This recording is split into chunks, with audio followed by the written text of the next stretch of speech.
This is OFN Today on the Lads Football Network. And we're talking Baltimore Ravens football with the managing partner of the RussellStreetReport.com, or let's be precise now because we're talking URL, RussellStreetReport.com, Tony Lombardi. Tony, good to have you on again. Hey, it's good to be here, Greg. Thanks for having me. Hey, I love the logo now. I think when we talked to you around the draft time, it was your living room. So now Yeah, we've got the logo. So it's a step up. yeah, we're moving on up like George Yeah, Jefferson. that's right. So, okay, it's time to talk about the camp and how's and this is the first camp in many years without without Yonda, your top offensive lineman. That's definitely going to be a big story this camp and this season, and how the team moves on. Yeah, I think that's one of the big stories with the Ravens, how they're going to juggle the offensive line to accommodate for the loss of Yonda and also for the loss of Matt Skura because he was injured in that Rams game last year on Monday Night Football about halfway through the season, tore his MCL and ACL. But they say he's making a miraculous comeback, but right now he's on the pup list. So we'll see how that pans out for him. But right now, there's some questions along the offensive line, and Marshall Yonda's shoes are really big ones to fill. Yeah, last year with the injury situation to Skura, it was Patrick McCarry, who was an undrafted kid last year, right? He was a rookie last year. He was undrafted, another one of the undrafted. The Ravens have a string, I think, of like 11 or 12 seasons in a row with an undrafted free agent that makes the team. That's And good scouting.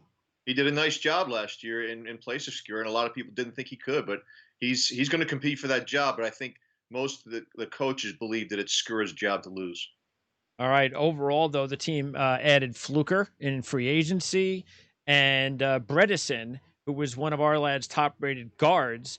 And also, and maybe this is one of those undrafted rookies that'll make the team. The kid Colon Castillo is somebody to keep an eye on too. So, what do you think as far as how many positions, or is it just center? How many positions along the offensive line are yet to be determined long term? Long term, I'd say that right guard is still a question mark until DJ Fluker has had an up and down career. I think he's kind of penciled in as that starting right guard right now. Really? Okay. Yeah, Even and over I Powers. yes, Okay. and Powers may be in there at left guard, but there's some competition, some equally skilled players, including Skura and Makari and Bredesen and Ben Powers. And I think that there's going to be some battles there. I think that the depth will be pretty good for the Ravens because, as we know, this season is just going to be so weird, so different, and how it plays out is anybody's guess. But I'm guessing that right now that if you're a team that has some depth, it's probably going to bode well for you against your competition. That's true. And I forgot to mention Tyree Phillips as well, who went in the third round. So that's really right now going to be one of the more interesting camp battles. Then will be the entire interior of the Ravens offensive line. Right. Okay. All right. Let's talk a little. We'll stick on offense and the receivers, the two rookies. Of course, Marquis Brown was the big catch, but Boykin is a talented kid, the kid from Notre Dame.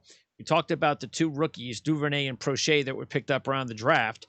Willie Snead, of course, helps out the veteran presence in the slot.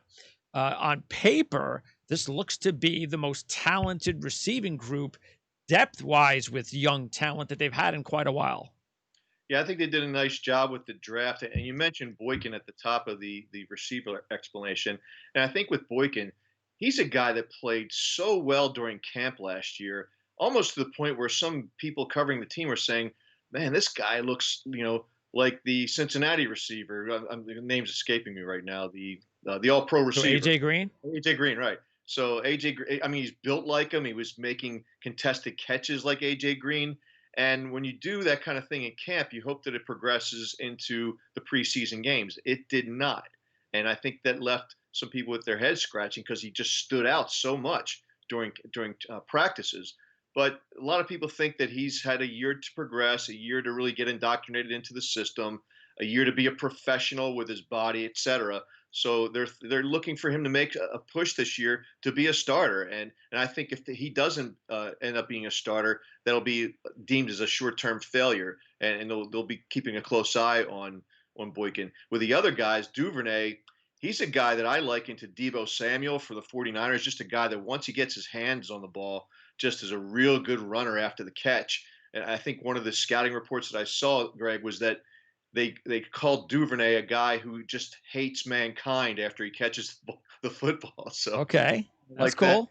receiver after catch. And Prochet, they look at him as another guy that probably learn a lot from Willie Snead, a slot guy, but he plays well in the boundaries too, in terms of with his footwork and whatnot on the edges. So it's going to be interesting to see how these guys play well or play in practice because they haven't had much time together. And as you know, that the veteran teams that have been able to retain their rosters, I think they have a decided advantage heading into this 2020 season. Absolutely, and I think that's the case if you look at the division. Baltimore was so dominant in the division last year, and now you have this offseason, the way that it unfolded, you have a team, Pittsburgh, that even though they have Ben Roethlisberger, he's gotta start getting back into the rhythm of things with his team, and he's got a lot of new young receivers too that he hasn't played with in real-time game action.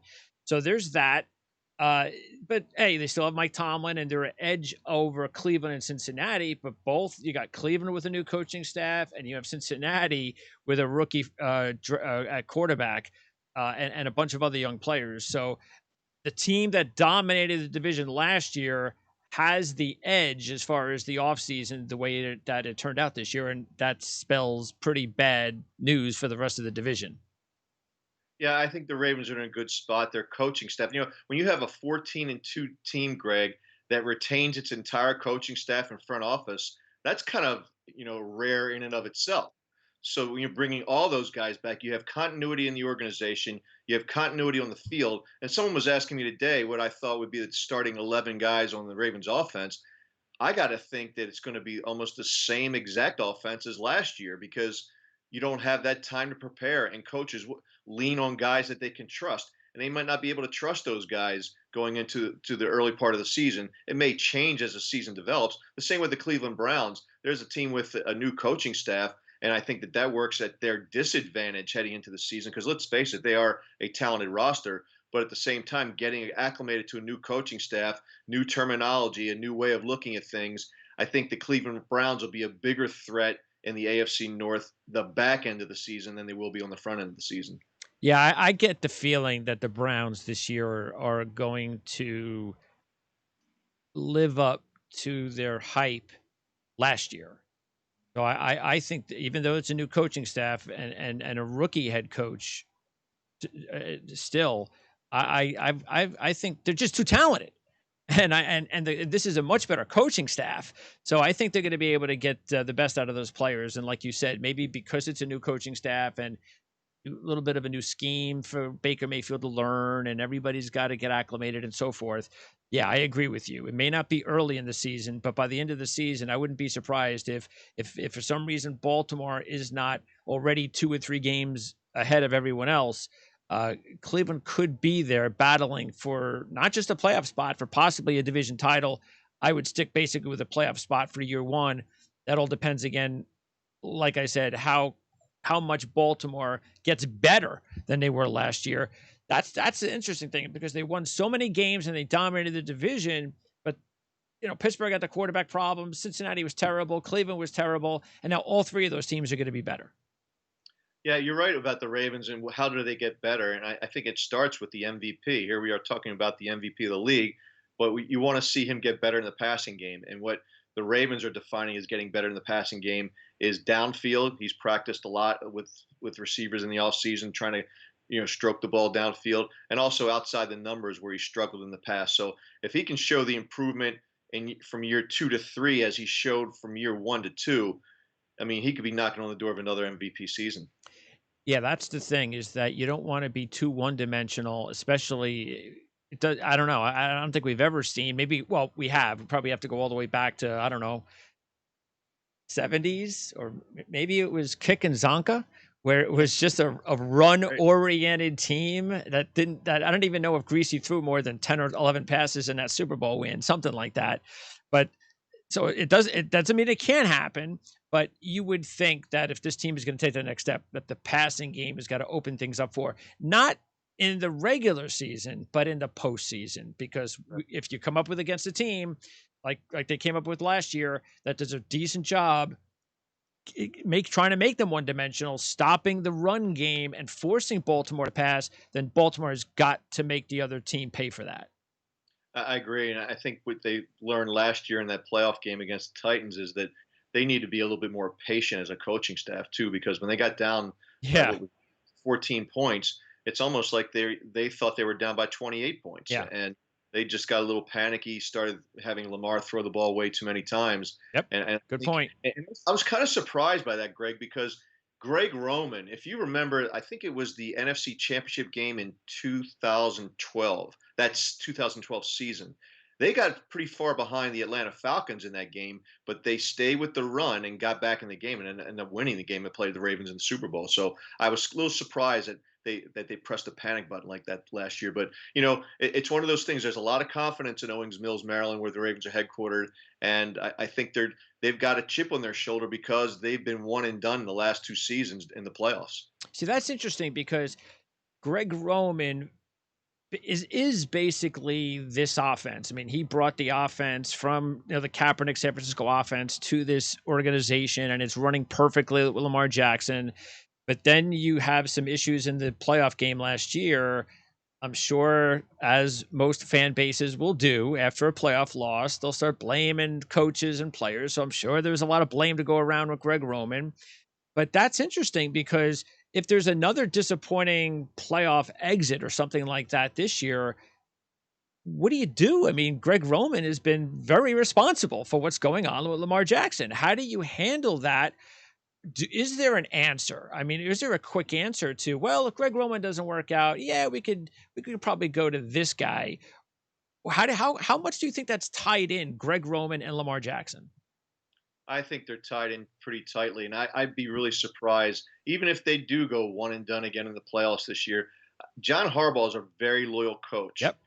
despite a lot of heat applied to him when Cam Cameron was the offensive coordinator. He stuck with his guys, and he's done that in the past with defensive coordinators like Greg Madison, who went on to the University of Michigan.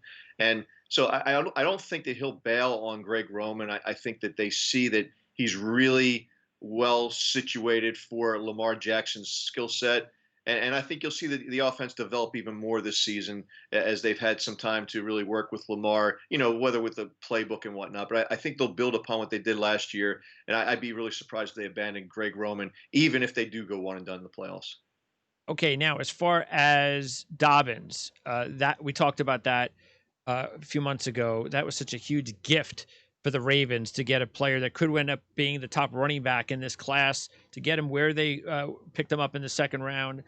Uh, it, for a team that wants to run the football, wow! I mean, talk about a break. It really is, and they're actually talking about keeping four running backs for the first time in as long as I can remember. Four pure running backs, tailbacks, and with the way they run the ball so frequently, maybe I would think in their heart of hearts they probably want to shift some of that responsibility away from Lamar Jackson, not to take him away as a threat, but maybe not have as many carries. Yeah. And if you've got four good backs who can carry the rock, and one of them is like you said, J.K. Dobbins, who's like you said, one of the best running backs, if not the best running back, come out of the draft in this particular offense. Boy, that looks pretty threatening. And I'm a big believer, Greg, in fresh legs at the end of the season. And if you can distribute the ball with these guys, I know it's easier to do that on paper than in the real world, but if they can distribute the ball, smoothly with the four guys, boy, they'll look a lot stronger come December and January when it really means the most. If it is a three running back unit, do you give the edge to Gus Edwards over Justice Hill? I don't. I think that I think that Justice Hill brings a different set of skills to the table than Gus Edwards does. I think Gus is more like J.K. and Mark Ingram than he is Justice Hill. I think Justice Hill, if there's only three, I think he's the guy that sticks around. And we've seen Eric DeCosta. I mean, he's been able to get a fifth round pick for a punter that they weren't even going to keep, or a kicker, a backup kicker they weren't going to keep because there's Oh Justin yeah. Tucker. So he got a fifth round pick from the Minnesota Vikings for that. And so I got to think that He's patient. He'll wait for the right time. And if they don't want to go with 4 running backs, I think Gus is probably that guy that they might deal, and maybe they pick up a 5th round pick for next year. So was Gus Edwards then? Is that to imply that Gus Edwards might be more of a product of the system? I do believe that he is a product of. I'm not saying that he's not good in the system. I just think that he's probably not as effective with another team. I look back to when he was with Rutgers. Oh yeah, that's my I, team. okay, so I knew what he was. I thought he was going to be a sleeper, not a star player, but what right. he has shown does not surprise me. Okay, well then I looked at his I didn't really follow him at Rutgers, but when I look back at some film and also some of his stats, I think the biggest his biggest average was 4.2 yards Oh per yeah, carry. he's a bruiser. He's not a 5.2 carry guy, which is what he was last year.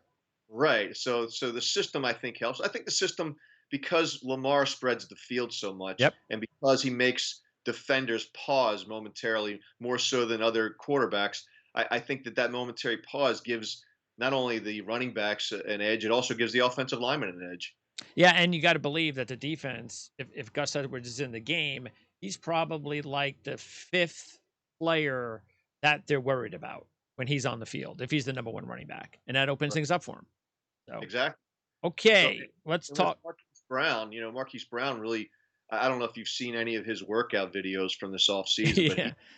he's been impressive in terms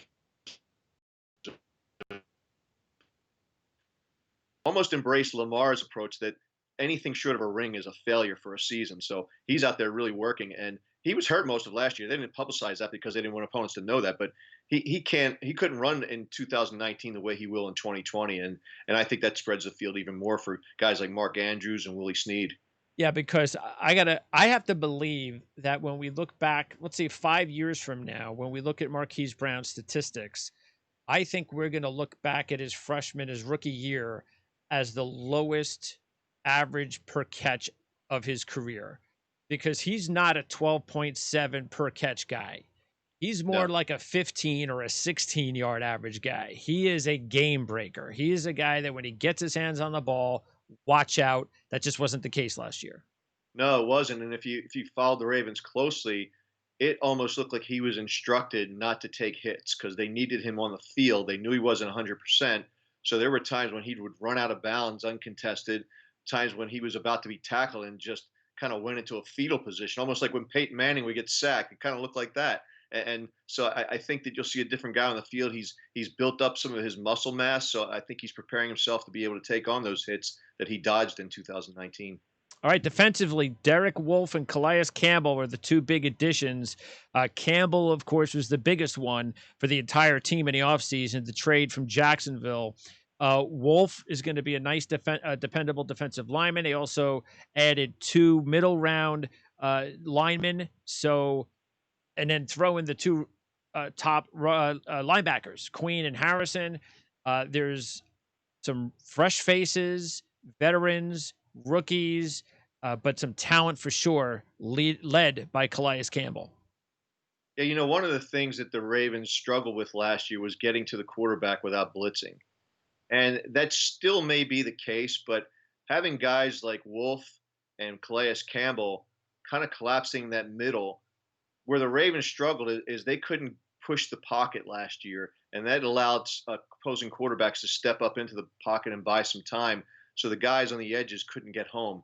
I don't think that's going to be the case in 2020. And having those guys push the pocket, I think, is going to make for better seasons for guys like Jalen Ferguson who didn't play as well as they thought he might play as a rookie, but they're looking for big things from him. And Tyus Bowser, a guy that they thought was going to be a good player, but he's kind of struggled. So he might be able to get home a little bit more with that pocket collapsing.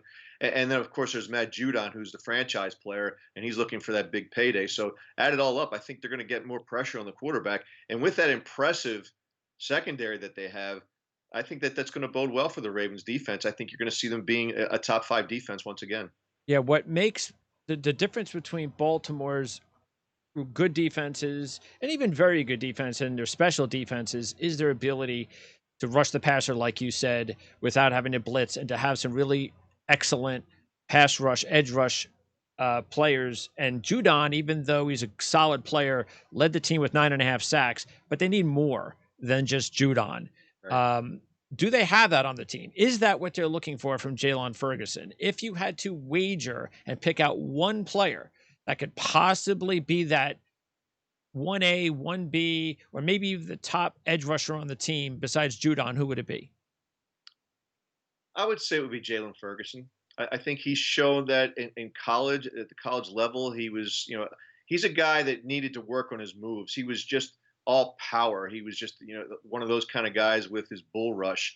And I think that the coaches have been working, or at least informing him as to what he needs to improve upon. One of those things was to develop more multiple moves in order to get to the passer. So I think you'll see him. What would he have? Maybe 3.5 sacks last year. I think he'll double that in 2020. And if he does, that'll be a push or a bonus for the Ravens. But I think that the way Wink Martindale runs his defense, he just comes at you from all kinds of different positions on the field. And the reason he does that is because he's got versatility in his personnel. Matt Judon, you'll see him drop into coverage and do pretty decently. And now he's got these two young linebackers, and this is another one of those cases where not having the time on the field, on the practice field, may hurt, Malik Harrison and Patrick Queen. But those are two fast guys who could also blitz the quarterback. And one of the soft white underbelly of the Ravens last year were two things. Number one, the middle of the field, the Yep. inner middle of the field. It was really bad for a while, and they fixed that a little bit with some scheming and they brought Marcus Peters, which allowed them to do more things with the safety Chuck Clark. But when you have those two linebackers with speed, and you have Calais Campbell and Derek Wolfe who can help hold down the edge on the run better than they had last year, I think if you take those things or add those things to a defense, all of a sudden you're looking at a lot more second and third and longs, and now you can put that secondary to work. The guys like Marcus Peters and Marlon Humphrey and Earl Thomas and Jimmy Smith will be like a fifth corner or a third. Yeah. And then you've got Tavon Young, who was a really good slot corner a couple of years ago. He'll be back on the field. So add it all up, and Wink Martindale's got a lot of tools to work with. Yeah, because that was the biggest issue clearly for Baltimore last year was their interior run defense and bit them against Tennessee. Yes. So it's obvious to see how they've tried to remedy that with the players that they've added this offseason. Before we let you go, give me maybe a sleeper or two to keep an eye on, whether it's a late round draft pick like a Geno Stone or an undrafted player, like you said, that they've done very well at over the years. Give me a couple of sleeper guys to keep an eye on. Well, I think one of the sleeper guys is Prochet. I think he's a guy that fits in nicely with that type of offense. A guy who's a good hands guy, a guy that Lamar Jackson can trust. I think you might see him really. People might at the end of this season, because I think he's a little bit more refined in terms of his skill set than, say, Devin Duvernay. I think that you might find Prochet being that sleeper guy on offense. On defense, I think it's going to be Tavon Young, because he's such a tight cover guy, and a lot of the receptions against the Ravens last year oftentimes went to slot receivers. I think he could be a big difference maker in that defense. The trouble with Tavon Young throughout his career is staying healthy. If he can do that, I think he'll be a big asset to the team. Okay, RussellStreetReport.com. What do you got going on there for Ravens fans? Well, right now we started doing this. We're back to doing Hot Take Tuesdays. And Okay. we talked about the pass rush, and one of the things that we published today was that the Ravens' record for sacks in a season is 60. One of our writers decided that they're going to break that record, and that was his Hot Take Tuesday, so people can check that out as to why he thinks it's going to happen. Tony, I appreciate it. We'll hopefully get a chance to talk to you again before the season kicks off. And once again, it's RussellStreetReport.com. Thanks a lot. Great job as always. Good luck during training camp, and let's hope we get the season kicked off on time. Yeah, I sure hope so, because I think not only do football aficionados need this season to start, I think the country needs this season to start. So we'll see how that works out, but I'm praying for the best. Yeah, we don't want to be enough of politics and COVID, and we need sports to just, block all the other negative news out of our head. So yeah, Right. sports is huge and football is the top of the list. Welcome distraction for sure.